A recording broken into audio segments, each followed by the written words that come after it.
জাতীয় জরুরি সেবা 999 সংবাদ প্রাপ্তির 1 ঘন্টার মধ্যে অভিযান চালিয়ে আন্তঃজেলা অজ্ঞান পার্টির সক্রিয় 2 জন সদস্যকে গ্রেপ্তার এবং চুরি হয়ে যাওয়া 2,50,000 টাকা উদ্ধার করেছে চৌদ্দগ্রাম থানা পুলিশ।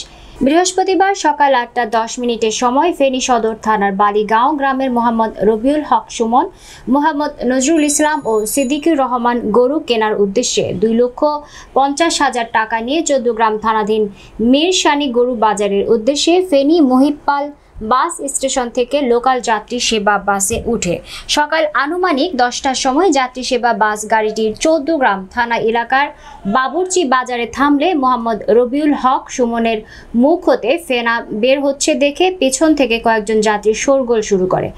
এই সময় সন্দেহজনক 2 জন ব্যক্তি গাড়ি হতে দ্রুত নেমে যেতে চাইলে যাত্রীরা একজনকে আটক করে এবং অপরজন পালিয়ে যায়।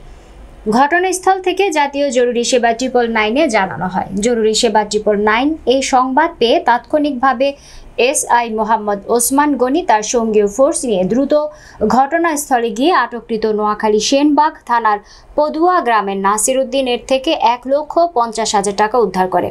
পরবর্তীতে তথ্য প্রযুক্তি সহ স্থানীয় লোকজনের সহায়তায় অপর পলাতক চোর নোয়াখালী সেনবাগ থানার হাজারিবাড়ি গ্রামের কামাল হোসেনকে চৌদ্দগ্রাম থানাধীন বাবুরচি বাজার জামে মসজিদের টয়লেট হতে আটক পূর্বক চুরি হয়ে যাওয়া অবশিষ্ট 1 লক্ষ টাকা উদ্ধার করেন। গ্রেপ্তারকৃত আসামি নাসির উদ্দিনের বিরুদ্ধে একটি ডাকাতি প্রস্তুতি মামলা ও একটি চুরি মামলা এবং অপর আসামি কামাল হোসেনের বিরুদ্ধে একটি চুরি মামলা আদালতে বিচারাধীন রয়েছে। তথ্যটি নিশ্চিত করেছেন চৌদ্দগ্রাম থানার অফিসার ইনচার্জ ত্রিনাথ সাহা তন্ময়।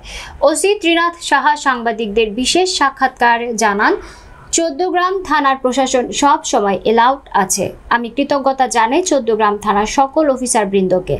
তারা যেভাবে নিজ দক্ষতার সাথে আসামিদেরকে গ্রেফতার করে সন্ত্রাসমুক্ত করার লক্ষ্যে নিরলসভাবে কাজ করে যাচ্ছে। পাশাপাশি ধন্যবাদ জানাই সাধারণ জনগণকে, তারা সঠিকভাবে ইনফরমেশন দিয়ে আমাদেরকে সহযোগিতা করার জন্য।